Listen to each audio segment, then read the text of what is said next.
Everybody expected the 21st century to be the century of the peace instead of the century of war.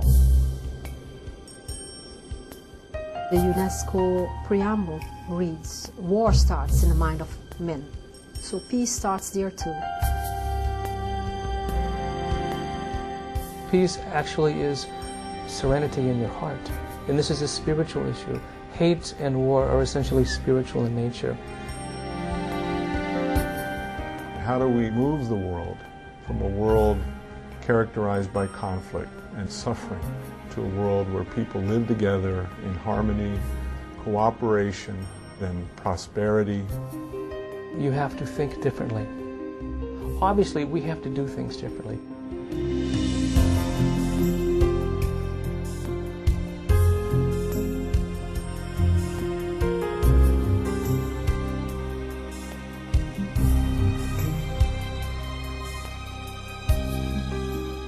At this critical time in human history, the actions we take or fail to take will lead us either along a path of increasing harmony, prosperity and peace, or along a track of crisis, conflict and want.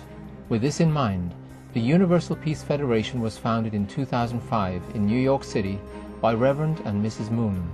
Its mission is to ensure that we take the first path, the path to peace, and to fulfill the hope of all ages. That is, a unified world of peace.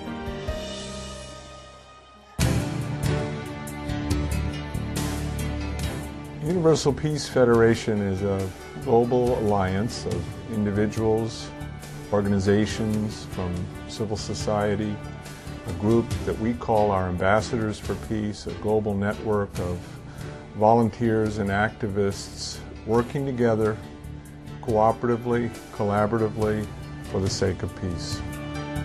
We look at it as the objective to set up a new model of governance for a lasting peace. There are many, many models of activities, organizations generally working in the rubric of world peace with no success whatsoever given what's happening in the world. Yes, peace does come to man, but it never has been lasting.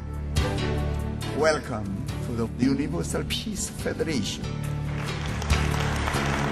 Traditionally, it is believed that we can work with peace going from the top down, but in fact, the unique perspective of the Universal Peace Federation is that peace needs to start from within. We begin with an emphasis on the individual, how we can nurture and raise individuals to be morally, spiritually, intellectually, socially empowered. Peace building starts with the individual looking within and scrutinize and analyze their own core values. Tear down the borders they find that could contribute to war with others. The human being has in his heart God and the devil, evil. How to fight against evil living in our heart, and how to encourage the God living in our heart and body.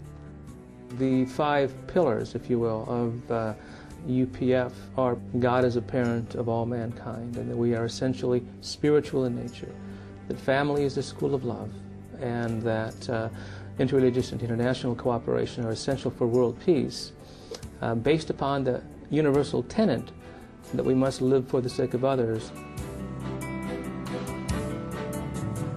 This principle of living for the sake of others, or we also say principle of true love and unselfish love, manifests itself in authentic service. The great religious teachings talk about self-sacrifice, and service is a vehicle to achieve means that generally cannot be achieved primarily intellectually. If our youth are educated from an early age about the value of service, then that creates an awareness and an attitude and a habit of serving or living for others.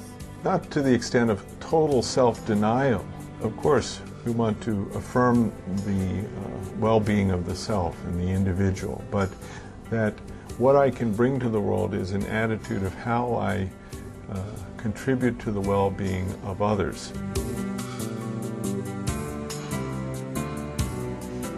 The UPF's nurturing process with regard to character education is, in essence, the development of the ethical person, the development of the person who can improve upon, be the pebble in the pond whose ethical ripples can affect other people.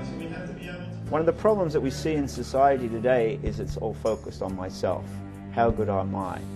You go to New York City, for instance, you'll see people walking around in the village there with t-shirts on. Leave me alone.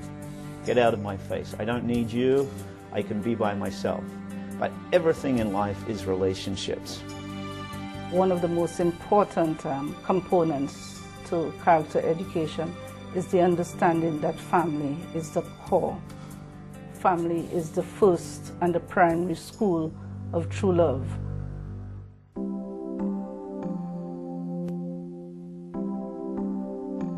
It is within the family that children can learn the value of love. Really, it's the only place where we can learn love. It is also the place where children, if they're brought up properly, can understand the value of living for the sake of someone else, for their brother or their sister, a certain kind of filial piety for their parents. They learn these values within the family. The world is based on a structure, like a tree. The root of the community is the family. If the family structure is weak and fragile, it follows, as night follows day, that the community, the country, and the international community in the world will have a very fragile system. The family is the crossover among all nationalities, among all religions. The family supersedes all ideologies and political practices.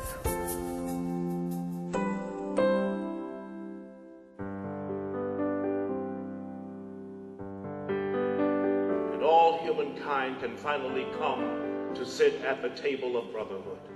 One of our emphasis would be that all religions in the world should leave aside their petty differences of theology and dogma and find common grounds on the broad spirit of religion and God, in order that we can bring about more understanding and less division on the basis of religion.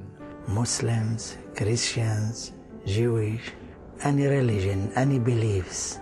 It is the time to forget these titles, not to leave your religion, but I mean how you can lead yourself under your religion to be a brother for all of a human being.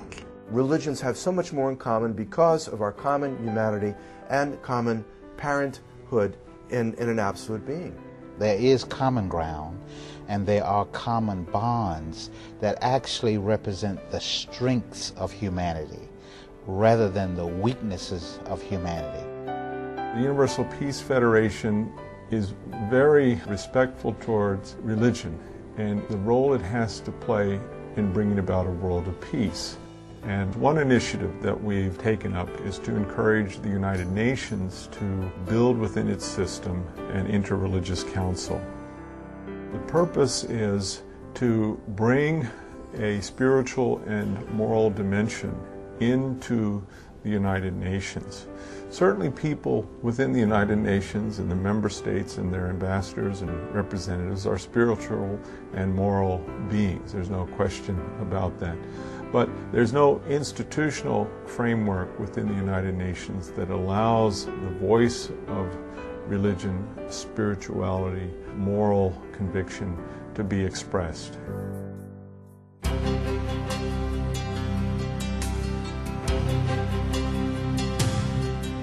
We've been very active in the Middle East, particularly in Israel and Palestine. We have an amazing initiative to bring so many people to the Holy Land at difficult times too. In light of this mission for global peace building, the UPF advocates the construction of a Bering Strait crossing. We are all brothers and sisters who originated from the single truth, one creator and the common ancestors. This understanding that I'm of this nationality, that I'm of this ethnic group, and that therefore I'm somehow different and better than you really doesn't make any sense in the modern world. That we ultimately need to see our common identity.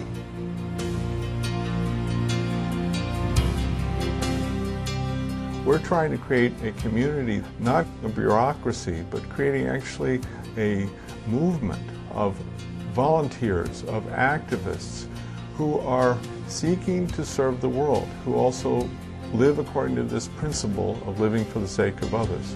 The Universal Peace Federation, it's revitalized my spirit. I feel I'm again alive and I'm born back to this world again with that energy to put myself together with all my colleagues here in peace activists from around the world to bring really peace. I'm more excited about it being a movement among young people, especially young leadership, who are looking for alternatives, who are fed up with the current status quo, with the way we are more or less, sitting in our bunkers and waiting for a calamity to happen. I think the UPF has the ability to bring together people who are prepared, internally and externally, to contribute to a dialogue that can bring about sustainable world peace. The Universal Peace Federation, the hope of all ages, is a unified world of peace.